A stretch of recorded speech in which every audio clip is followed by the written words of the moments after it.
সেই রাতে বৃষ্টি পড়ছিল, যেন আকাশ ফেটে রক্তের মতো ঝরছে। পুরনো ব্রিজটা উপর, পুরো রাস্তা ফাঁকা। শুধু একজন ছেলেই দাঁড়িয়েছিল, নাম তার আয়ান। বয়স মাত্র 17 বছর। পুরো জামা কাপড় ভিজে একাকার, কপাল বেয়ে রক্ত নামছে, শরীর কাঁপছে ভয়ে।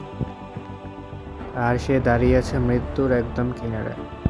তার পেছন থেকে ভেসে আসছিল পুলিশের সাইরেন, দৌড়ানোর শব্দ আর বন্দুকের ক্লিক করা আওয়াজ।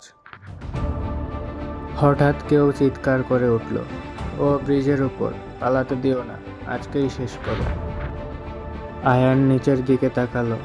নিচে উন্মুক্ত নদী গর্জন করছে, যেন তাকে গিলে খাওয়ার জন্যই অপেক্ষা করছে।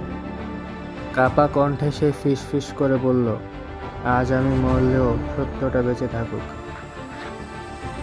তার পরের মুহূর্তেই পড়ল বিপত্তি। সে ঝাঁপ দিল। 1 বছর আগে এই আয়ান একসময় ছিল একদম সাধারণ একটা ছেলে। সে থাকতো তার মা আর ছোট বোন রিমিকে নিয়ে। বাবা মারা গেছেন বহু বছর আগে। তাদের ছোট্ট একটা ভাঙাচোরা টিনের ঘর, শহরের একদম শেষ প্রান্তে। আয়ান পড়াশোনায় ভালো ছিল, স্বপ্ন দেখত একদিন বড় ডাক্তার হবে।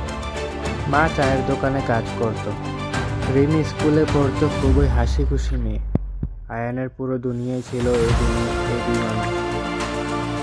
একদিন সকালে রিমি হাসতে হাসতে বলেছিল, আয়ান, তুমি ডাক্তার হলেও আমি তোমার প্রথম রোগী হব। আয়ান হেসে মাথায় হাত বুলিয়ে বলেছিল, ঠিক আছে, কিন্তু এখন আমি ফ্রিতে চিকিৎসা দেব। ওরা কেউ জানতো না এই শান্ত সংসারে খুব শিগগিরই নেমে আসবে এক দিবাসী। সেই রাতে সব বদলে গেল। মা একটু দেরিতে বাড়ি ফিরছিলেন। আয়ান আর রিমি অপেক্ষা করছিল। হঠাৎ দরজার জোরে ধাক্কা। আয়ান দরজা খুলতে দেখল 3 জন রাস্তার অপরিচিত গুন্ডা দাঁড়িয়ে। তাদের নেতা ছিল সামির খান, এই এলাকার সবচেয়ে ভয়ঙ্কর অপরাধী। সে হেসে বলল, তোমার মায়ের কিছু পাওনা আছে, তাই নিতে এসেছে। আয়ান কিছু বোঝার আগেই তারা ঘরে ঢুকে পড়ল। তারা ঘর তছনছ করলো, টাকা খুঁজলো, কিন্তু কিছুই পেল না। সামির রেগে গিয়ে চেঁচিয়ে উঠল, টাকা না থাকলে রক্ত দিয়ে শোধ করতে হবে। আয়ান তার মায়ের সামনে দাঁড়িয়ে গেল। আমার মা কিছু জানেন না, আমাকে মারেন। কিন্তু তারা শুনল না। মুহূর্তের মধ্যেই সব কিছু এলোমেলো, চিৎকার, কান্না, রক্ত। যখন পুলিশ এলো তখন সব শেষ। আয়ানের মা মারা গেছেন আর রিমিকে হাসপাতালে দেওয়া হয় মৃত্যুপ্রায় অবস্থায়। আইসিইউ এর বাহিরে একা বসে আয়ান, হাত কাঁপছে, চোখ শুকিয়ে গেছে। মাথার ভেতর শুধু একটাই প্রশ্ন, আমার কি কোনো দোষ ছিল? ডাক্তার এসে বললেন, আপনার বোন বেঁচে আছে, কিন্তু এখনো বিপদের বাইরে না। সেই রাতে আয়ান প্রথমবার বুঝলো এ পৃথিবী খুব নিষ্ঠুর। বিচার নাকি অভিনয়? পুলিশ সামির আর তার লোকদের ধরল, কিন্তু কয়েকদিনের মধ্যেই তারা সবাই জামিনে বেরিয়ে গেল। কারণ সাক্ষী নেই, প্রভাবশালী রাজনৈতিক সংযোগ, টাকা।